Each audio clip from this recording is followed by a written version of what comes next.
Hello जी, राम राम सभी को। और जी सब कैसे हो? उम्मीद करते हो सारे बढ़िया होंगे। मैं भी बढ़िया हूँ। तो जी मैं यहाँ पे मैं काट रही हूँ बीन्स। सुबह सुबह का टाइम है और मैं बनाऊँगी बीन्स की सब्ज़ी आलू के साथ। सूखे प्याज और टमाटर डाल के सूखे खुली कढ़ाई में बनाऊँगी।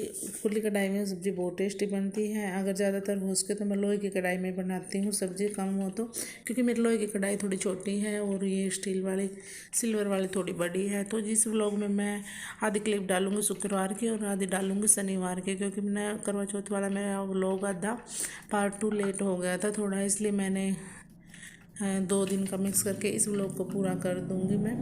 और झाड़ू पोछा करके मैं नहा धो ली थी और रसोई के काम में लग गई हूँ। और ये देखो मैंने सूखी सब्जी इस तरह से बनाई है, बीन्स और आलू की, कई प्याज कई टमाटर डाल के सूखी सब्जी। हाँ, वैसे सूखी सब्जी ज़्यादा टेस्टी लगती है, मतलब बच्चों को भी मेरे हस्बैंड को भी, इसलिए मैं ज़्यादातर सूखी सब्जी ट्राई बनाती हूँ और खुली कढ़ाई में ही बनाती हूँ, क्योंकि कुकर में वो मज़ा नहीं आता जितना, मतलब ज़्यादा जल्दी हो तो मैं कभी कुकर में बना लेती हूँ, नहीं तो मैं खुली कढ़ाई में ही सब्ज़ी बनाती हूँ। और ये सारा काम करने के बाद वो पूरा मैं सिलाई के काम में लग जाऊँगी अपने। हेलो जी, राम राम सभी को। और सब कैसे हो? बढ़िया। तो जी मैं भी बढ़िया हूँ। और आज मैं बनाऊँगी अपनी साड़ी का ब्लाउज़। मैं आप साड़ी को आपको दिखाती हूँ। ये देखिए, ये मैंने ऑनलाइन मंगवाई थी, मतलब 1-2 महीना हो गया जब। और ये देखो, लेमन सा कलर है यहाँ पे और ये डार्क स्काई कलर है। और ये इसका पल्लू है और ये बॉर्डर है नीचे। ये देखो कितनी सुंदर साड़ी लग रही है। ऑनलाइन में ना थोड़ी सस्ती पड़ जाती है, वैसे दुकान वाले तो बीच में कमाते ही हैं, पर ये मैंने ऑनलाइन मंगवाई थी, बहुत सुंदर। और उसका ब्लाउज भी आपको दिखाती हूँ, बहुत सुंदर है। साड़ी तो सभी को पसंद आई थी। हमने 5-6 साड़ी मंगवाई थी ऑनलाइन, जब ये सेम यही कलर ये सब कुछ। तो ये इसकी ब्लाउज है, मतलब ब्लाउज की बाजू है ये, और फ्रंट और बैक प्लेन है, पर बाजू पे ये हैवी वर्क है। ये देखो, मतलब बहुत अच्छी साड़ी है, बहुत कम रेंज में। और मतलब आप गैस करना कितने तक की होगी ये साड़ी। रेट तो मेरे को अभी अच्छी तरह याद नहीं है, ना मैं मेंशन कर सकती अभी। और बताना आपको साड़ी कैसी लगी। और अब मैं इसका ब्लाउज काटूंगी, फिर काट मतलब कटिंग तो आपको दिखाऊंगी कैसे काटूंगी। मेरा बहुत आसान तरीका है ब्लाउज काटने का भी, कोई मतलब आसानी से सीख सकता है सिलाई, जो सीखना चाहे। तो काम तो मेरा हो गया था सारा, अब तो 11:30 हो गए, पर 9:30 बजे तक मेरा सारा काम हो गया था। पर यही वो फ़ोन के काम में लग गई थी, वीडियो एडिटिंग वगैरह कल के करवा चौथ की सारी रहती थी। तो कल की करवा चौथ की मैंने 2 पार्ट में डाल ली थी। और मतलब एक तो सुबह की सफाई की, और फिर एक शाम को जो हमने कथा सुनी थी सारी गली वालियों ने, हमने देखा होगा तो उसमें टाइम लग गया था मेरे को, इसलिए अब मैं 11:30 बजे लगी हूँ अपने इस काम में। अब मैं जब तक ब्लाउज का, तो यहाँ पे मैं काट लूँगी अपना ब्लाउज। और ब्लाउज की इनर वगैरह मैंने धो के प्रेस करके रख ली थी। और ये मैंने पिंक कलर का अपना ब्लाउज लिया है नाप के लिए, क्योंकि मेरे को अपना मतलब नाप इतना याद नहीं रहता। मैं अपना ब्लाउज निकाल के या सूट निकाल के तभी नाप लेती हूँ, लिखा नहीं हुआ मैंने कहीं। तो ये इनर मैं लेके आई थी, 1 मीटर लेके आती हूँ मैं, एक्स्ट्रा लेके आती हूँ, क्योंकि आजकल सब ना मतलब बाजू पौनी सी इतनी सी बनवा रहे, तो मैं बाजू में भी इनर लगाती हूँ। उससे ना तो अंदर जो इसके धागे से होते हैं ना वो चुभते नहीं, तो इसलिए मैं 1 मीटर ही ले आती हूँ, मतलब खुला डुल्ला होना चाहिए मेरे लिए इसलिए मैं 1 मीटर लेके आई थी। और इसको मैं इस तरह से फोल्ड कर लूँगी। मेरी ब्लाउज की कटिंग बहुत सिंपल है। मैं मतलब ये नहीं आगे का पार्ट एक छोटा काट लिया एक बड़ा काट लिया, नहीं, मैं दोनों ऊपर नीचे रख के एक साथ ही काटती हूँ। और फिर आगे वाले में चुंकट आते, पीछे वाले में चुंकट, और जब फिटिंग करती हूँ तो पीछे वाले को थोड़ा थोड़ा छोड़ देती हूँ एक्स्ट्रा, या कटिंग कर देती हूँ उसकी। यहाँ ऐसा कोई इशू नहीं है कि मेरे को ज़्यादा लेना या कम लेना, मैं दोनों सेम पार्ट काटती हूँ। सीखने वाले को भी आसानी रहती है इसमें। देखो मैंने दोनों पार्ट बिल्कुल सेम उतार लिए हैं कैंचे से। और अब मैं इस पर निशान लगा लूँगी बिल्कुल सिंपल आसान तरीके से, जैसे सूट में लगाते हैं।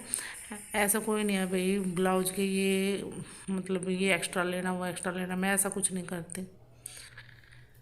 और फिर भी ब्लाउज की फिटिंग बहुत अच्छी आती है। और इस ब्लाउज़ को मैं पूरा कर लूँगी आज काट के सिल के, क्योंकि मेरे को अभी शनिवार को मतलब सोमवार को अष्टमी का व्रत है ना, तो उस दिन तक मेरे को 5 चीज़ें करनी है। 2-3 सूट हैं और 2-3 ब्लाउज हैं। एक मैंने सोचा मैं पहले अपना निकाल लेती हूँ, क्योंकि फिर बाद में मेरा बनता नहीं, तो इसलिए मैंने पहले अपना ऐसे स्टार्ट कर दी। ये शुक्रवार वाला दिन है। शुक्रवार को मैंने काट के सिला था। और ये तीरा मैंने यहाँ पे लिया है 6 और मुड्डे लिए हैं 7। और मैं अब अपनी कमर और फिटिंग चेस्ट पे से निशान देख लूँगी। मैं हुक वाला ही बनाऊँगी, ये चैन वाला नहीं बनाऊँगी, क्योंकि मतलब साड़ी का लुक भी देखा जाता है भाई कौन से पे कौन सा मतलब चैन प्रिंसेस कट अच्छा लगेगा या हुक वाला अच्छा लगेगा। तो इस तरह से मैं इस पे मैंने सोचा भाई इस पे हुक वाला ही बना लेती हूँ। तो देखो मैंने सिंपल निशान लगाए हैं बिल्कुल, यहाँ से गोलाई करके मैं बस मैंने कमर का निशान लगाया है और चेस्ट का। और जी ये आधा व्लॉग आ गया है। अब ये शनिवार वाले दिन शाम का टाइम है और अब मैं ना कढ़ाई में दाल बनाने बताऊंगी आपको। लोहे की कढ़ाई में बहुत टेस्टी बनती है लोहे की कढ़ाई में दाल। मतलब सब कुकर में सीटी मरवा लेते हैं जल्दी जल्दी के लिए, पर मैं लोहे की कढ़ाई में पहले ना इसमें मैं तेल चढ़ा दिया। मैंने 3-4 प्याज डाल लूँगी। मूँग मसूर की जो लाल पीली दाल होती है वो ये बनाऊँगी बस मैं। और तेल मैंने उबाल के उसमें थोड़ा सा मैंने राई के दाने और जीरा डाला टेस्ट के लिए। दाल में ऐसा तड़का लगा। आप सोच रहे हो तड़का पहले लगा रही है, नहीं मैं तड़का पहले नहीं लगा रही। मैं मतलब एक बर्तन बचा रही हूँ यहाँ गंदा होने से, तो मैंने इसलिए इसमें तड़का लगा रही हूँ। इसमें तड़का लगा के मैं कटोरी में निकाल लूँगी और फिर इसमें पानी चढ़ा के पानी उबाल के दाल उसी में डाल दूँगी।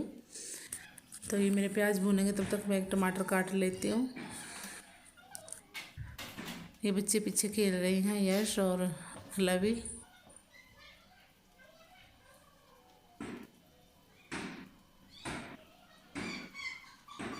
तो जब तक मेरे प्याज भूनेंगे तब तक मेरा टमाटर कट जाएगा। और मैं पहले तड़का मतलब तैयार करके निकाल लूँगी उसको कटोरी में। इससे ना बर्तन भी एक सेफ रहता है, मतलब गंदा नहीं होता। तो लोहे की कढ़ाई में कभी दाल ट्राई करके देखना, बहुत टेस्टी बनती है खुले में बना के। पहले की लेडीज़ मतलब गांव में मतलब हारे वगैरह में बनाती थी, कितना टेस्ट आता था उनका। आजकल तो सीटी मरवा देते हैं, पर इस तरह से कभी बना के ट्राई करना, बहुत टेस्टी लगेगी दाल। सिंपल से सिंपल दाल भी आप बना लोगे, उसमें लोहे की कढ़ाई की महंगी रह जाती है, बहुत टेस्टी लगती है। वैसे तो पहले मिट्टी के बर्तन में भी बनाते थे, जैसे कड़ूली बोलते हैं जिसको, मिट्टी की होती है छोटी सी मटकी से, उसमें बनाते थे। जब तक कि मेरे प्याज टमाटर भूनेंगे जब तक मैं आटा निकाल लूँगी और आटा लगाने की देखती हूँ अभी। तो आटा ना मैंने सारा छान के डाला हुआ है टंकी में, क्योंकि मेरे को जल्दी जल्दी में इतना टाइम नहीं होता। तो एक दिन जिस दिन आता है ना मैं पूरा छान के टंकी में भर लेती हूँ, हर बार नहीं छानती मैं। और मैं इसमें नमक ऐड कर लूँगी थोड़ा सा।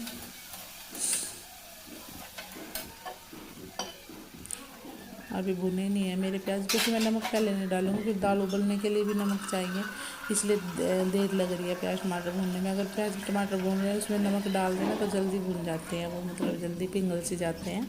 और ये मैंने पानी भर लिया है आटे के लिए भी और उस दाल के लिए भी। और ये मेरा भून गया था तड़का और मैंने इसमें से निकाल दिया एक कटोरी में। इसको बाद में छोड़ दूँगी मैं, दाल उबलने के बाद। उसका टेस्ट भी प्याज का अलग ही आता है। तो ये मैंने पानी डाल दिया है और पानी मेरा उबल गया था। उबलते हुए पानी में मैंने दाल छोड़ दी है। पानी में मैंने हल्दी, हरी मिर्च और नमक डाल के उबलना चढ़ा दिया था। फिर उसमें मैंने छोड़ दिया था दाल जो मैंने भिगो के रखी हुई थी। और जब तक मेरी वो दाल बनेगी जब तक मैं रोटियों की तैयारी कर लेती हूँ, क्योंकि हम इकट्ठे खाते हैं, ये नहीं कभी एक एक रोटी खाते हैं। और ये दाल मेरी उबल गई है देखो अच्छी तरह। इस दाल में हमने जो तड़का तैयार किया था उसको छोड़ दूँगी। ये देखो